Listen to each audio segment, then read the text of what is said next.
guys, Joe Snowmobiles here. I'm rebuilding part of the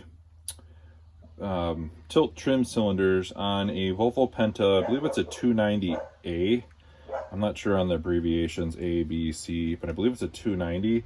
I've already taken out some of the old gaskets here, and I've already put in some of the new ones, but I'm going to take you through the next one that I haven't taken apart yet. And you can see I put the new gasket in here, new gasket in here. I actually put these in hot water to get them soft before I put them in, and that made it a lot easier. There are other O-rings that go on the actual tube, which you can easily do.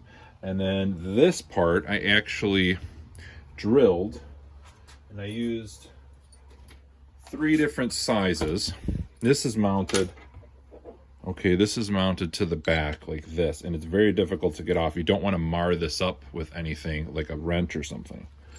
So what you do, take a little tap, a little punch, and punch 2 holes about in that location, and then take a small drill bit, you get a hole started, go to a bigger one, get a hole started, and then go to your final one this size. The reason you're going to this size is because you're going to use a wrench like this, okay?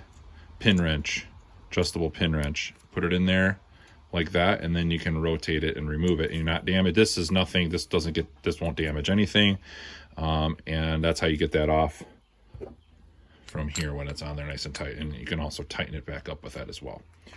All right, so with that being said, I haven't really seen a video of someone actually doing this particular one on YouTube. There may be a guy or someone that does do it. What I'm going to do is I'm just using some of the transmission fluid that I'm going to be using for the Outdrive, which is what the seals company recommends. And I bought these seals. I'm going to give them a plug from Star Marine in Port Richey, Florida. So thank you guys. I did pay for those, of course, but thanks for providing them. So I'm going to put some transmission fluid just on some of these rings here so that it's somewhat lubricated when I go to put the rod back through here. So we'll just put a little bit of that on there as well. I've cleaned this up really good. I actually took a little Scotch-Brite pad, and I cleaned off all the corrosion and everything that was on here, because that don't want it to be scratched, but you don't want it to be rough where it can damage your seals. So then you're just going to take this, just like this. You're going to put this back through. Oh, am I going the right direction? Yeah. Oops, sorry. Dog's bumping the camera. Anyway, so you're going to put this through just like that. Make sure it goes through nice and easy, and there you go. So my seals seem like they're pretty good. And that's basically how that goes. All right, so then I'm going to reinstall. I'm not sure if this is an actual, I believe this gasket has to be replaced here. I believe that's this one. So I'm going to go ahead and pop that off. Let's see. You want to be careful you don't scratch or damage anything here. But you can destroy this one, it's okay, because you're going to replace it, obviously. So I'm just going to get right through there. And oops, looks like there might be another rubber gasket or rubber seal underneath this. I'm not sure. First time I'm doing this. So there's one, right? Okay, so that's coming off. And then looks like there is an O-ring here as well. And I'm going to take that off. If I can get it off. It's nice to have these little hooks. Just don't stab yourself. I can't tell you how many times I've stabbed myself with one of these things.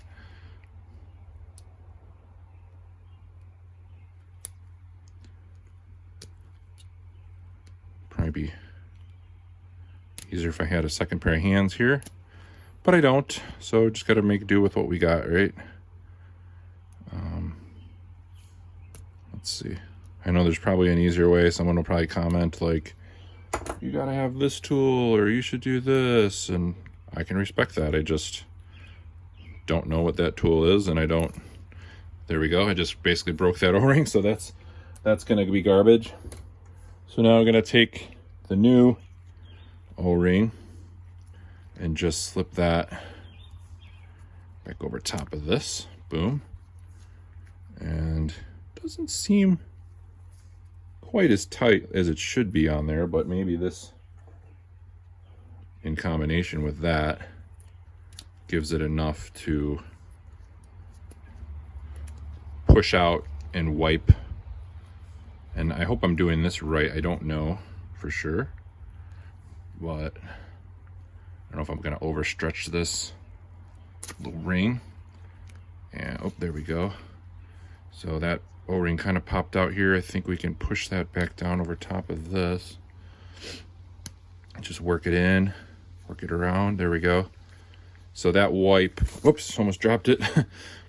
Now that one should help seal as I push it back into the tube. So it's actually sticking out now, where the other one was very flush. All right, I'm gonna reinstall this as far as I can. And I'm gonna use my pin wrench. And you might have to put this on a vise, that's what I did. But see if we can just get it as tight as we can. And I may just go over to the vise and finish it off. May not have to though, let's see here. All right, so we've got this on. We've got this back on. Let's go reinstall it back into the boat. So let's see, we've got those two rings. So I wasn't able to take off the tube on the other end to replace that little O-ring. So, and I'm not going to, but I'm just gonna I'm basically doing the front side. But if you want to do the back side, I'll show you what you have to do. Probably should be doing it, but kind of in a hurry today. All right. All right, guys. So what I did to get these accessible, okay, was you got to take out the pin over here, okay, and then lift your Outdrive. Back it up here so you guys can see. Lift your Outdrive with the strap as high as you can, okay, and then you're going to need to hit your button to go into the down position. Now, these may not retract because there's no pressure on them, so you'll have to come back later, push them in with a screwdriver or by hand until they're all the way in. Then you'll have clearance to get to this little tube here, and you have to use one of these wrenches like this. It's one of those that just goes on the end. See if I can pop it off for you guys and show you. One of these. All right, use one of those and you'll be able to get that off. Any other kind of wrench, it's pretty difficult, I've found. So I haven't done this side yet, but if I was going to do it, which I will, and I'll show you guys in a minute, I'm gonna remove that piece first, and then this is gonna rotate. Let's go on the other side and I'll show you what's going on. All right, so here we are on the side that I'm actually replacing. I've already replaced this O-ring here. All right, there's another one on the back side. If you can get this tube out, I'm not even gonna try. I don't think my leak was from these O-rings anyway. I believe it was from the O-rings here and inside. So what we need to do is you wanna make sure you have, you know, obviously there's some residual fluids in there, but you're gonna put this in just like this. And so we tilt down a little bit. You know, put a little oil on it before you do it, and I already have, we know that. And you're just gonna work it back in, there you go. Okay, good. And you see we already created some pressure there, which is fine. Got a little fluid coming out, that's gonna lubricate things here. And you're gonna take this, push it in, and now you're just going to lift this rod till it's kind of clearing this side piece here. It does rub a little bit, I'll be honest. And just gonna keep rotating. Oops, you don't wanna get this thing in the way. This thing kind of gets in your way sometimes, this other tube. But hold that up out of the way. Keep rotating the, oops. Let's keep rotating this. Keep that other pipe out of the way.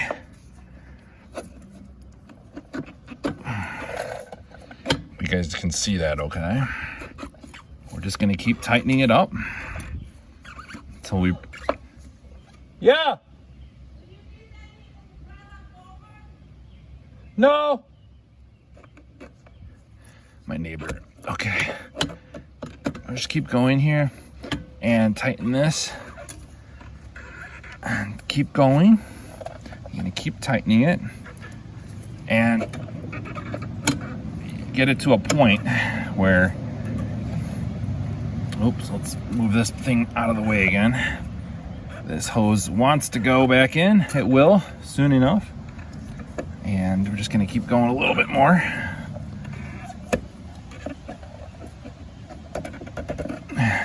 And we'll probably have to get our big wrench on it. Got this ginormous wrench. So you're gonna come back over here. And you're gonna just, let's get this out of the way again. This little pipe just doesn't want to stay out of the way.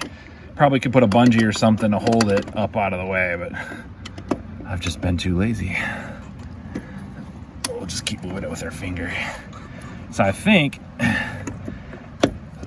we might have to go one more after this.